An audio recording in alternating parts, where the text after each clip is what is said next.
The first thing she said when she walked into Fob Heron's aid station was nothing. She set her bag on the supply bench, checked the overhead light, and started scrubbing in. No introduction, no paperwork visible. Just a woman in civilian contractor khakis, with her sleeves pushed to the elbow and her hands already moving toward the sterilization tray. I was 19 months in, still young enough to read rank insignia before I read a room. She had none. That was the first thing I clocked. No camis, no unit patch, no name tape I could locate from across the floor.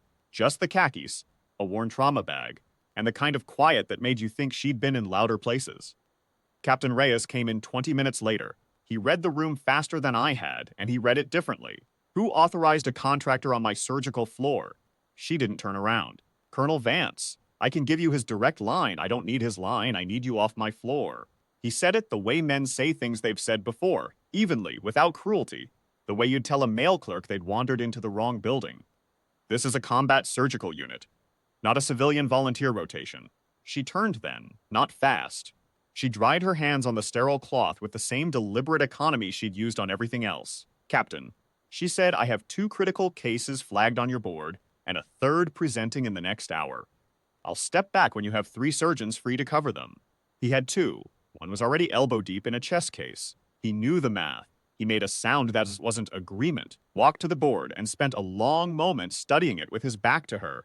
You touch nothing without my sign-off, he said, and walked out. She turned back to the tray, resumed scrubbing. I was standing 6 feet away with a supply clipboard I'd already read twice. I watched her hands.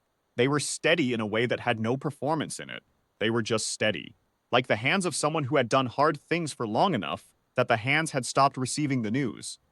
I believed the captain. I want to be honest about that. 19 months in, I still believed the people with rank over the people without it, and it seemed like the right order of things, and she hadn't given me a reason not to yet. She was a contractor in khakis, in a war zone. I held the clipboard and I thought he's probably right.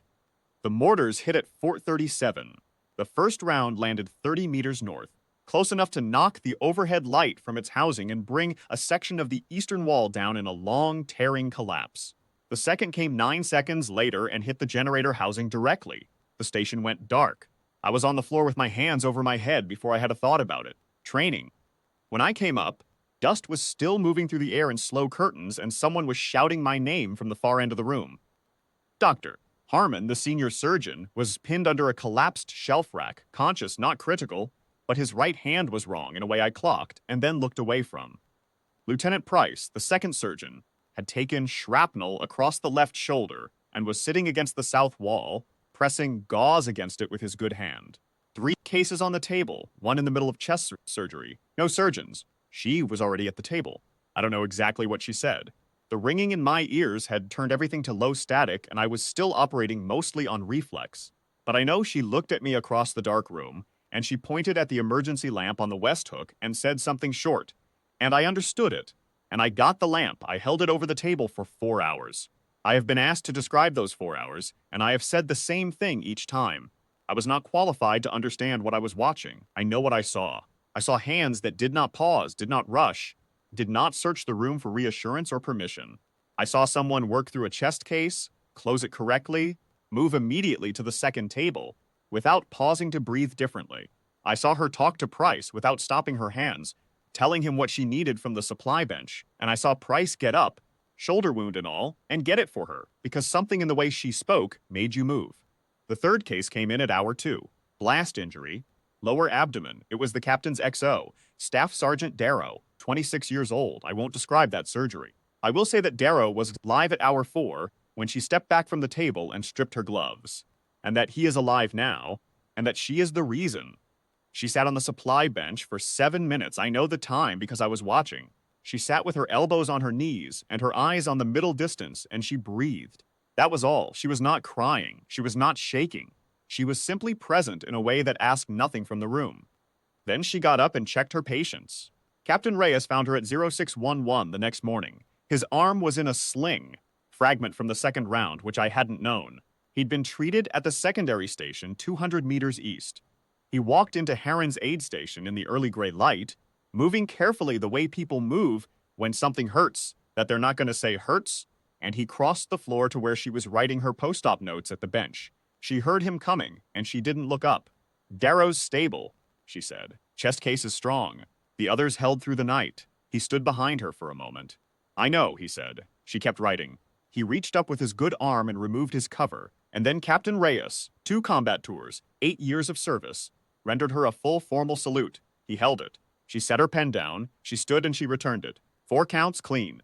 I was the only other person in the room. I was standing by the east wall with a fresh supply clipboard I hadn't looked at once. I am 31 years old now. I'd have been a nurse practitioner for 6 years. Every morning when I put my hands under the water to scrub in, I think about the way her hands looked in the lamplight over Darrow's table. Not urgent, not afraid, just fully committed to the next correct thing, and then the thing after that. She walked out of Fob Heron that morning, and I never saw her again. I don't know where she went. I know her call sign, because Price told me 2 days later quietly, like he was sharing something he'd been sitting with. Hollow Point, he said. And then he didn't say anything else. I didn't ask how he knew. Some things you just carry. Darrow sent a photograph to the aid station 6 months later. Himself, standing in front of his family at his daughter's birthday party, grinning like a man who understood exactly how improbable it was that he got to be. There. He didn't know her name either. The photograph is still there. Someone taped it to the east wall of the aid station, below the hook where the emergency lamp used to hang. I'm told it's been moved twice and put back both times. That seems right to me. It belongs in the light.